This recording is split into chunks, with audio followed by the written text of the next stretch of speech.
The moment you lose control of yourself is the moment you hand power to everyone around you.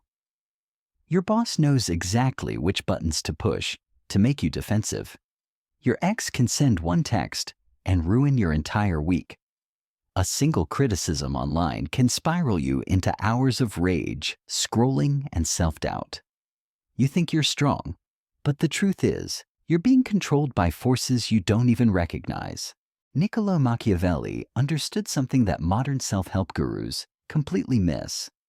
Self-control isn't about meditation apps or breathing exercises.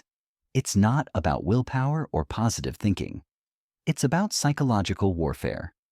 And in the next 27 minutes, I'm going to show you exactly how to weaponize self-control the way Machiavelli would if he were alive today. Not to become a robot, but to become untouchable. Because here's what nobody tells you about self-control. It's not a virtue. It's a strategy. And when you master it the Machiavellian way, you don't just resist temptation. You become the person others can't manipulate, can't break, can't predict. You become dangerous in the best possible way. Now, I've spent the last 3 years studying Machiavelli's actual techniques, not the watered-down versions you find in business books. And what I discovered will fundamentally change how you see self-control forever. This isn't about becoming perfect. This is about becoming powerful. And by the end of this video, you'll have a system so precise that losing control will feel like a choice you simply don't make anymore. But first, let me show you why everything you think you know about self-control is completely wrong.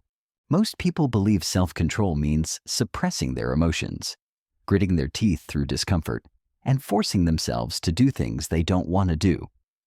They think it's about discipline and mental toughness. But watch what happens when they face real pressure. The moment someone questions their competence, they explode. The second they're stressed, they reach for their phone, their vices, their escape mechanisms. All that supposed self-control crumbles the instant it's truly tested. That's because they're fighting the wrong battle. They're trying to control their reactions instead of controlling their environment. They're trying to strengthen their willpower instead of eliminating the need for willpower. They're playing defense when they should be playing offense. Machiavelli would laugh at this approach. He knew that true power comes from positioning yourself so advantageously that self-control becomes effortless. Not because you've become some enlightened sage, but because you've made losing control too expensive to consider. Think about it. When was the last time you lost control? I guarantee it wasn't in a situation where you felt completely secure, completely prepared, completely dominant. You lost control when you felt threatened, when you felt small, when you felt like something was being taken from you. That's the key insight. Self-control isn't about inner strength. It's about outer positioning. The person who never gets angry isn't necessarily more disciplined than you. They're just never in situations where anger serves them. The person who never procrastinates hasn't conquered laziness. They've structured their life so that procrastination becomes impossible. The person who seems immune to manipulation isn't naturally stronger-willed. They've learned to see the game before it's played. This is the Machiavellian difference. While everyone else is trying to become better people, you're going to become a person who doesn't need to rely on being better. You're going to create systems, environments, and psychological frameworks that make self-control automatic. And it starts with understanding the 3 pillars of Machiavellian self-control. First, emotional sovereignty. Not the suppression of emotion, but the strategic deployment of it. Second, environmental dominance, controlling the conditions that control you. And third, psychological invisibility, moving through the world in a way that prevents others from triggering you in the first place. Let's start with emotional sovereignty, because this is where most people get it completely backwards. Your emotions aren't the enemy. They're intelligence. Fear tells you about danger. Anger tells you about violations. Desire tells you about opportunity. The problem isn't that you feel these things. The problem is that you let others see them, predict them, and use them against you. Machiavelli wrote that a prince must learn to be both fox and lion. The lion uses strength when strength is needed. The fox uses cunning when cunning serves better. But most people are neither fox nor lion. They're sheep, reacting predictably to every stimulus, wearing their hearts on their sleeves, broadcasting their weaknesses to anyone paying attention. Here's the first technique: emotional time shifting. Instead of trying to not feel anger when someone disrespects you, you delay the expression of that anger until you can use it strategically. You don't suppress it. You bank it. You let it build quietly while you assess the situation, gather information, and choose the perfect moment to deploy it for maximum impact. This isn't about being fake or manipulative. This is about being tactical. Because when you react immediately, you're playing their game by their rules. But when you control the timing of your emotional expression, you force them to play your game by your rules. I once watched a CEO get publicly criticized in a board meeting. Everyone expected him to defend himself, to get flustered, to explain. Instead, he sat completely still for 10 seconds.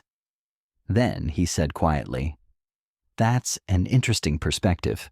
I'll consider it." The silence that followed was deafening. The critic suddenly looked petty and aggressive. The CEO had turned a potential loss of face into a demonstration of unshakable composure. That's emotional sovereignty. Not the absence of emotion, but the mastery of emotional timing and expression. The second technique is emotional misdirection. Instead of showing the emotion they expect, you show a different one entirely. Someone tries to make you angry. You become curious about their motivation. Someone tries to make you defensive. You become genuinely interested in their perspective. Someone tries to make you jealous. You become impressed by their success. This completely scrambles their psychological playbook. They came prepared for anger, defensiveness, jealousy. They have no script for curiosity, interest, or admiration, so they fumble.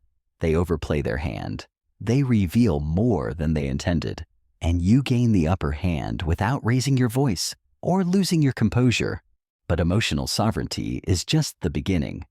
Because even if you master your emotions, you can still be controlled by your environment. And that's where environmental dominance becomes crucial. Most people are prisoners of their circumstances. They blame their lack of self-control on external factors: the stressful job, the toxic relationship, the chaotic living situation. They act like victims of their environment instead of architects of it. Machiavelli would see this as weakness. Not moral weakness, but strategic weakness. Because if your environment can control you, then anyone who can influence your environment can control you. Your boss controls your workspace, so they control your stress levels. Your family controls your living space, so they control your peace of mind.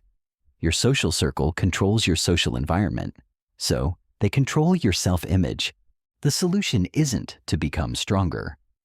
The solution is to become the person who shapes environments instead of being shaped by them. This means making hard choices that most people aren't willing to make. Removing people from your life who consistently trigger your worst impulses. Changing physical spaces that drain your energy or focus.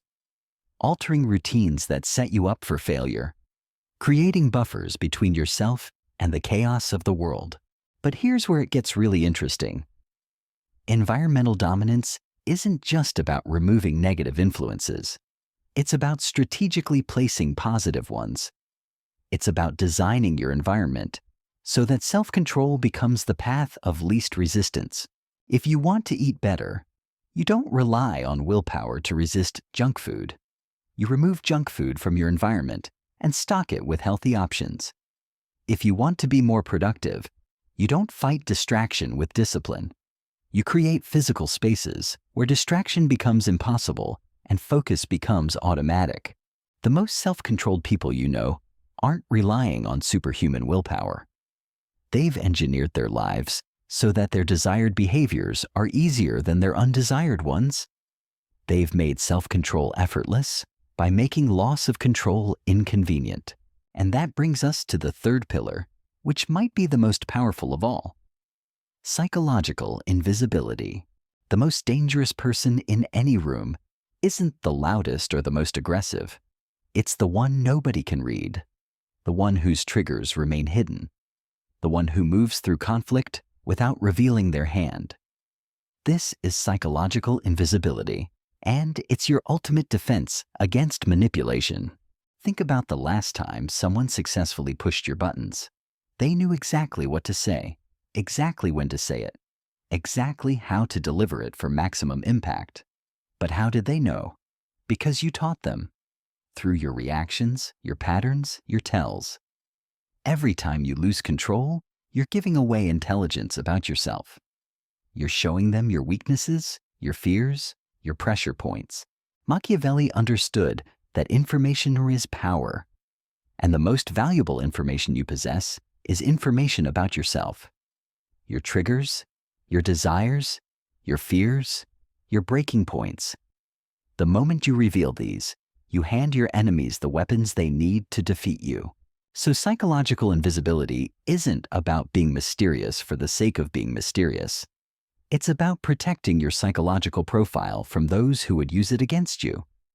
It's about moving through the world in a way that prevents others from mapping your emotional landscape.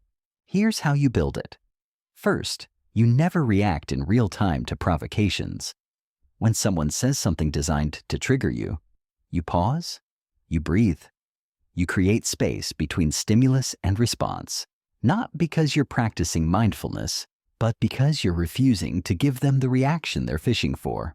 This pause serves multiple purposes. It prevents you from revealing your triggers.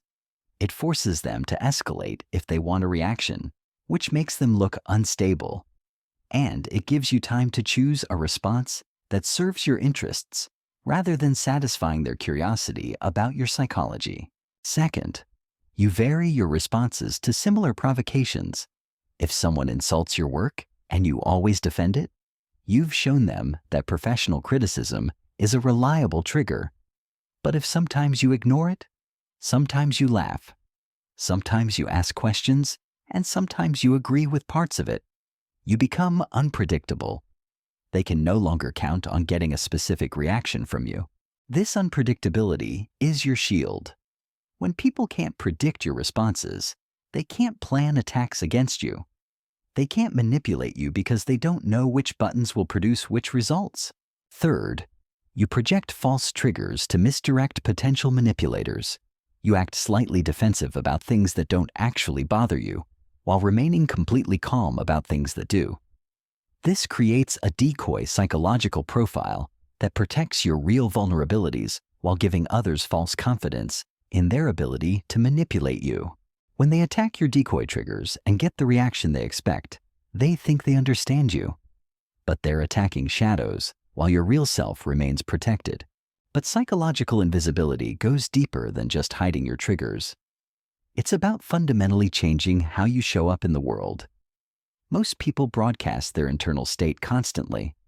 Their body language, their tone of voice, their energy level, all of it fluctuates based on their mood, their circumstances, their recent experiences.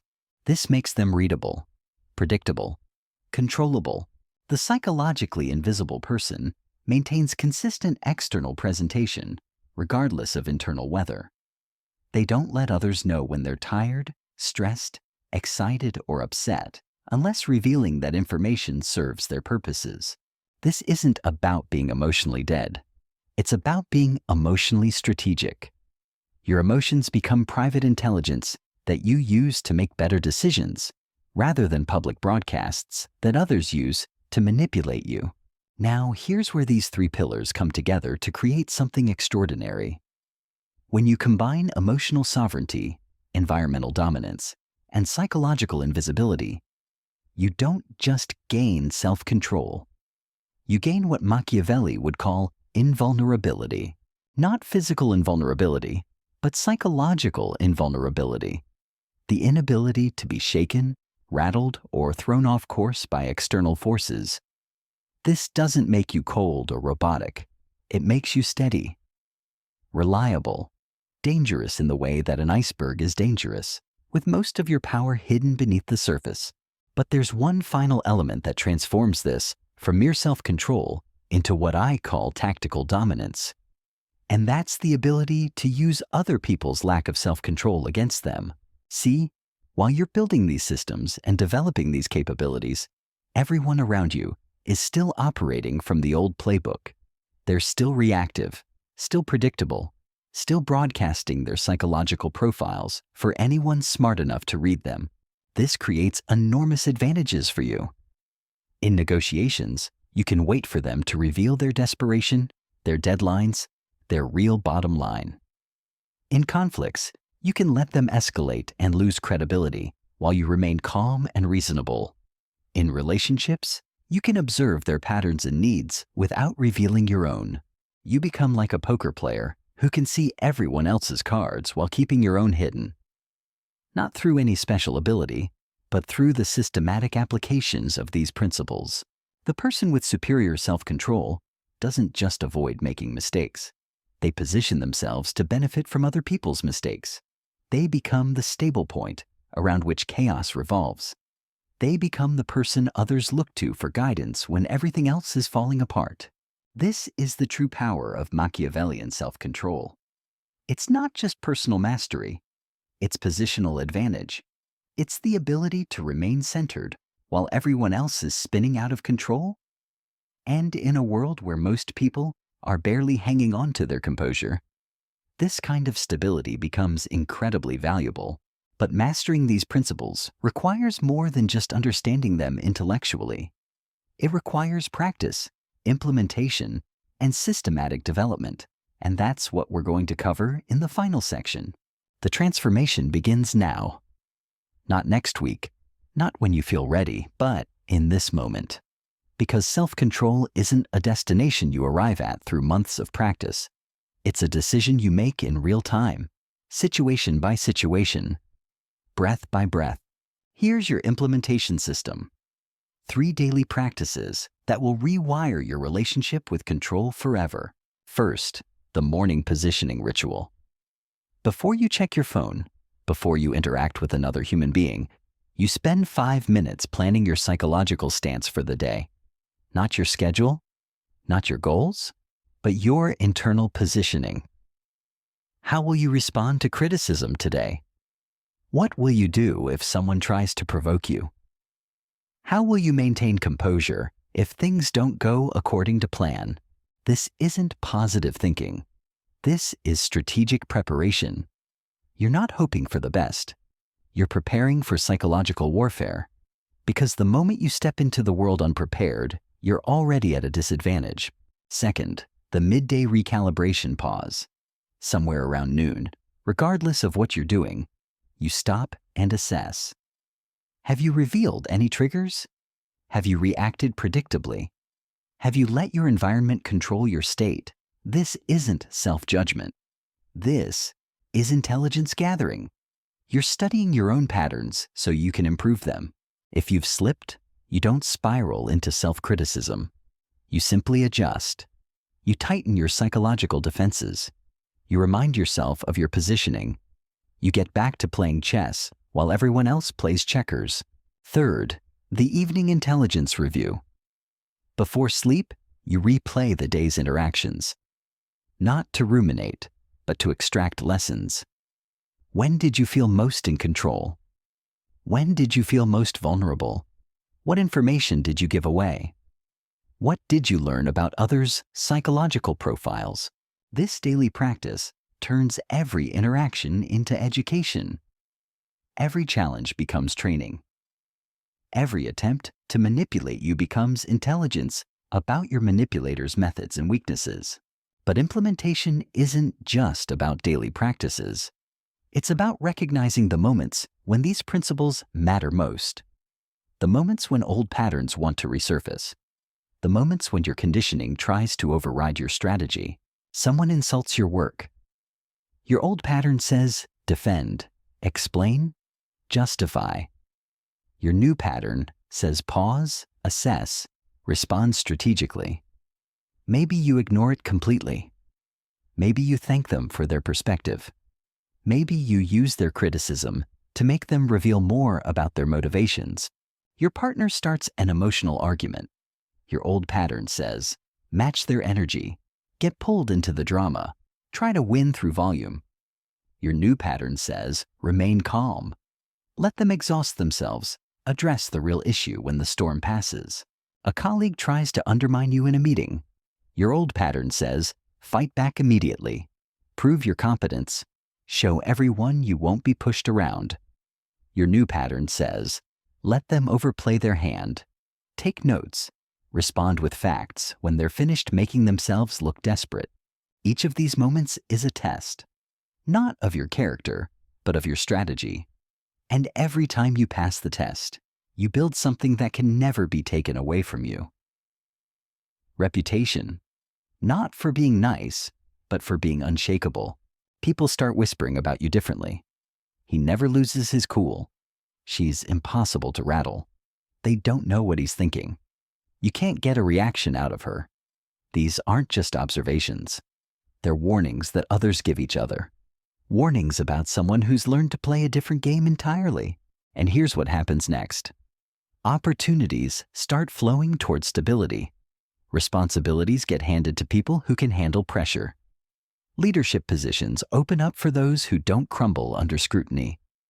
Resources flow toward reliability, because in a world full of emotional chaos, the person who maintains composure becomes invaluable, not just personally, but professionally, socially, romantically.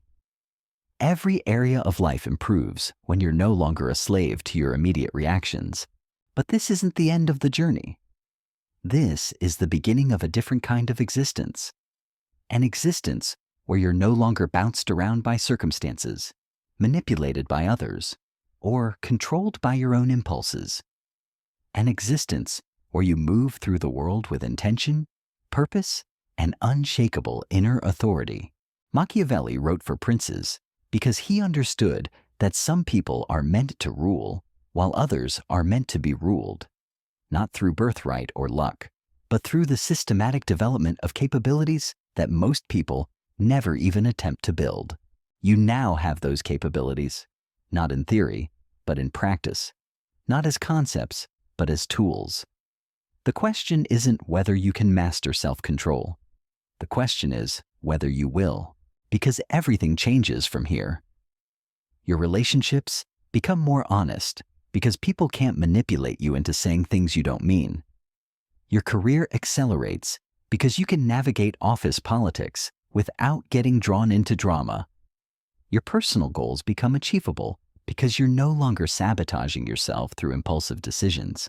You become the person others study, wondering how you stay so composed, so focused, so seemingly immune to the chaos that overwhelms everyone else. And the beautiful irony is that you're not immune at all. You feel everything they feel. You just don't let it control you. That's the final secret Machiavelli would want you to understand. True power isn't the absence of vulnerability. It's the strategic management of vulnerability. It's feeling everything while revealing nothing. It's being fully human while remaining tactically superior.